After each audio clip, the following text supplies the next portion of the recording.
এবাৰ বিজেপিৰ বিৰুদ্ধে সৰব হল অখিল গগৈ। অখিল গগৈ কেইবাটাও প্ৰশ্ন উত্থাপন কৰিছে। দেশত বৰ্তমান সময়ত মানুহ থাকিব নোৱাৰা অৱস্থা হৈছে বুলি অখিল গগৈয়ে সংবাদমেলত কোৱাৰ লগতে অখিল গগৈয়ে বিৰোধীলৈ কেতবোৰ আহ্বান জনালে। উল্লেখ্য যে আগন্তুক নিৰ্বাচন সন্দৰ্ভত অখিল গগৈয়ে বিৰোধীলৈ জনালে সেই আহ্বান।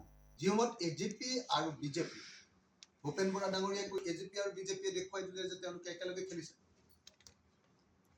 এতিয়া সেইকাৰণে ভূপেন বৰা ডাঙৰীয়া আৰু কংগ্ৰেছ দলৰ নেতৃবৰ্গক মই আহ্বান জনাইছোঁ যে আমাৰ বিৰোধী ঐক্যমঞ্চ ইলেকশ্যন খেলিব লাগে একেলগে। আৰু আপোনালোকে যদি ইলেকশ্যন একেলগে খেলে আমি কেম্পেইন কৰিম আপোনালোকৰ ওপৰত, আৰু আমাক চিটো নালাগে। আমি মাত্ৰ সামান্য কেইটামান নিৰ্দিষ্ট চিটত অংশগ্ৰহণ কৰিম, কাৰণ আমাৰ নীতিটোৱে হ'ল যে 2026 চনত আমি ফ্ৰেছ কেণ্ডিডেট দিব খোজোঁ। আৰু আমাৰ নীতিটোৱে হ'ল যে আপোনালোকক আমি জিকাব খোজোঁ, বিজেপিক হৰুৱাব খোজোঁ, বিৰোধী ঐক্যমঞ্চক আমি জিকাব খোজোঁ। গতিকে মই কংগ্ৰেছ দলক বাস্তৱিকতালৈ ঘূৰি আহিবৰ কাৰণে আৰু কোনোপধ্যে বিজেপিৰ ফাণ্ডত ভৰি নিদিবৰ কাৰণে আৰু সঁচা অৰ্থত পঞ্চায়ত নিৰ্বাচনটোক 2026 চনৰ বিধানসভা নিৰ্বাচনৰ আখৰা ৰূপে গ্ৰহণ কৰি বিজেপিক হৰুৱাবৰ কাৰণে ওলাই আহিবৰ কাৰণে আহ্বান জনাইছোঁ। ঐক্যমঞ্চততো ৰাইজৰ দল আছোঁৱেই, আমি বিৰোধী ঐক্যমঞ্চত ৰাইজৰ দল আছোঁৱেই। এতিয়া আমাৰ যিটো ফৰ্মেল বিৰোধী ঐক্যমঞ্চ হৈ আছে সেইটোততো আমি চববিলাক আছোঁ, এতিয়া কংগ্ৰেছো আছে। কিন্তু পঞ্চায়ত নিৰ্বাচনত যদি একেলগে নেখেলোঁ তেতিয়াহ'লে ঐক্যমঞ্চৰ অৰ্থটো কি হ'ব? যদি বিজেপি আৰু এজেপিয়ে একেলগে খেলে আৰু আমি বিৰোধী ঐক্যমঞ্চ একেলগে আছোঁ বুলি কৈ যদি একেলগে নেখেলোঁ, পৃথকে নিৰ্বাচন খেলোঁ, তেতিয়াহ'লেতো বিজেপিক জিকিবলৈ সহায় কৰি দিয়া হ'ব ন? মই কথাটো সেইটো কৈছোঁ। সেইকাৰণে বিৰোধী ঐক্যমঞ্চ আমি একেলগে আছোঁ, কিন্তু বাস্তৱিকতে একেলগে থকাটো প্ৰতিফলিত হোৱা নাই, কাৰণ নিৰ্বাচনটো আমি একেলগে এইটোতো একদম কংগ্ৰেছৰ কাৰণেতো ছুইচাইড হ'বই, অসমৰ জাতীয় জীৱনৰ কাৰণে আৰু অসমৰ সকলো গণতান্ত্ৰিক মানুহৰ কাৰণে এইটো এটা ছুইচাইড হ'ব। গোটেই গণতান্ত্ৰিক মানুহৰ কাৰণে ছুইচাইড হ'ব, কাৰণ 2026 চনৰ বিধানসভা নিৰ্বাচনৰ কাৰণে বিজেপিয়ে তেতিয়া চান্স লৈ ল'ব পাৰে। গ্ৰাম্য এলেকাবিলাকত যদি কংগ্ৰেছ বা আমাৰ বিৰোধী ঐক্যমঞ্চ চাৰিওফালে ধৰাশায়ী হৈ যায় আৰু যদি বিজেপিয়ে বা অসম গণ পৰিষদে যদি সেইবিলাক দখল কৰি লয়, তেতিয়াহ'লে নিশ্চয় 2026 কাৰণে আমাৰ লোকচান হ'ব। গতিকে মই ভাবোঁ যে কংগ্ৰেছে বাস্তৱতালৈ ঘূৰি আহিব লাগে, কংগ্ৰেছে সপোনৰ ৰাজ্যৰ পৰা আঁতৰি আহিব লাগে আৰু তেওঁলোকৰ নিজৰ ভিতৰত থকা সংঘাতবিলাক এই সময়ত বাদ দি ঐক্যবদ্ধ হ'ব লাগে নিজৰ ভিতৰত। আৰু নিজৰ ভিতৰত ঐক্যবদ্ধ হ'লেহে আমি, কিন্তু তেওঁলোকৰ নিজৰ ভিতৰত একতা নথকাৰ কাৰণে আমি একলগ হ'ব পৰা নাই। ইজনে ক'লে সিজনে উল্টাই দিয়ে, সিজনে ক'লে সিজনে উল্টাই দিয়ে।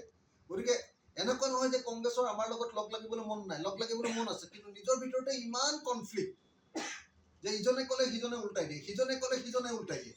গতিকে তেওঁলোকৰ মাজত একতাটো আটাইতকৈ বেছি গুৰুত্বপূৰ্ণ, আৰু তেওঁলোকৰ মাজত যেতিয়া একতা হ'ব আৰু একেটা হৈ যদি আমি বিৰোধী পক্ষই একেলগতে নিৰ্বাচন খেলি দিওঁ কংগ্ৰেছৰ লগত লগ লাগি, তেতিয়াহ'লে নিশ্চিতভাৱে আমি ভাল ফলাফল দেখুৱাম।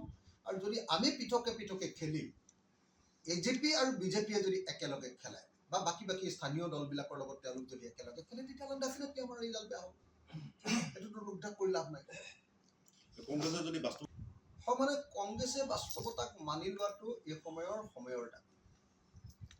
যদি মানি লয় 2026 মানি লোৱা, 2026 কাৰণে বহুত ভাল হ'ব। আৰু যদি 2025 পঞ্চায়ত নিৰ্বাচনতে যদি কংগ্ৰেছে মানি নলয়, তেতিয়াহ'লে 2026 কাৰণে ডেফিনেটলি কংগ্ৰেছৰ কাৰণে টাফ গেম হ'ব। আৰু গোটেই বিৰোধী ঐক্যমঞ্চৰ কাৰণে টাফ গেম হ'ব। কিন্তু আটাইতকৈ গুৰুত্বপূৰ্ণ কথাটো হ'ল জনগণৰ হাৰাশাস্তি এনেকুৱা পৰ্যায়লৈ যাব যে বিজেপিৰ অত্যাচাৰত মানুহ থাকিব নোৱাৰা হৈ যাব।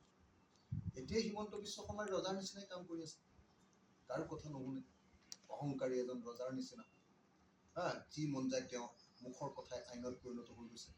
কোনো গণতান্ত্ৰিক দেশততো এনেকুৱা ধৰণৰ ঘটনা ঘটিবই নোৱাৰে। গতিকে মই ভাবোঁ যে হিমন্ত বিশ্ব শৰ্মাৰ এই যদি অটপালি পুৰা ধ্বংস কৰি দিব লাগে, আমি বিৰোধী ঐক্যমঞ্চ একলগ হ'ব লাগে। বহুত ধুনীয়া কথা কৈছে যে বিজেপি দলে একেবাৰে সৰু ইলেকশ্যন, আনকি সমবায় সমিতিৰ নিৰ্বাচনটো হ'লেও সেইটো যুদ্ধৰ নিচিনাকৈ খেলে। আৰু কংগ্ৰেছ দল আৰু বিৰোধী পক্ষই সেই নিৰ্বাচনবিলাকত একেবাৰে লাইটলি লয়। সেই সময়খিনিত তেওঁলোকে নিজৰ ভিতৰত ইটো সিটোৰ মাজত কাজিয়া কৰি থাকে, আৰু বিজেপিয়ে বেলেগবিলাকক লগত লৈ, আপুনি এটা উদাহৰণ চাওকচোন, ৰাভা হাছঙত 36টা সমষ্টি মাত্ৰ 6টা হেৰিয়ে লৈছে বিজেপি। 30 কংগ্ৰেছটাই এটা সৰু ৰাজনৈতিক দলক দি দিছে। আজি যদি কংগ্ৰেছে আপোনাৰ পঞ্চায়ত নিৰ্বাচনত সেই আদৰ্শ দেখুৱালেহেঁতেন, তেতিয়া সেই আমি অসমত এটা সাংঘাতিক ধৰণৰ পৰিৱৰ্তন দেখিলোহেঁতেন।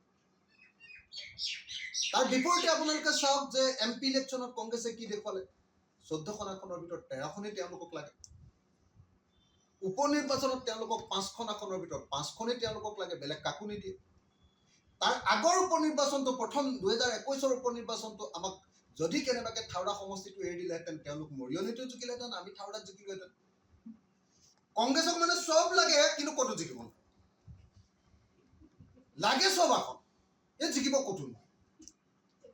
বেলেগক কাকো স্পেচ নিদিয়ে, মানে কাকো উঠি আহিবলৈ আৰু স্পেচ নিদিয়ে। আৰু খালি অকল চব তেওঁলোকে খেলিব, আৰু আমি খালি তেওঁলোকে খেলা খেলটোত আমি খালি অকল সহায় কৰি দিব লাগে। আমাক কোনো আসন নিদিয়ে, আমাক কোনো স্পেচ নিদিয়ে। কেৱল আমি কি কৰিব লাগিব, তেওঁলোকক গৈ সহায় কৰি দিব লাগিব, বিনা চৰ্তে নিজৰ পইচা খৰচ কৰি লৈ তেওঁলোকৰ লগত লাগি দিয়াটোৱে, সেইটোৱে আমাৰ কাৰণে দেশৰ প্ৰেম হ'ব কংগ্ৰেছৰ। কিন্তু দুৰ্ভাগ্যজনক হয়নে নহয় কওক? যদি কংগ্ৰেছে নামানে আপুনি কি কৰিব? 26ত যেনে তেনে কংগ্ৰেছক আমি মনাব লাগিব। পঞ্চায়ত নিৰ্বাচনতো যিকোনো প্ৰকাৰে আমি কংগ্ৰেছক মনাব লাগিব, ৰাইজে মনাব লাগিব।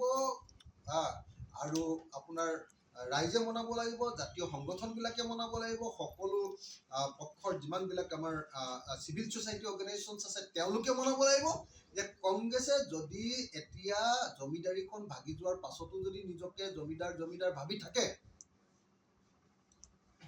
হয়নে নহয়?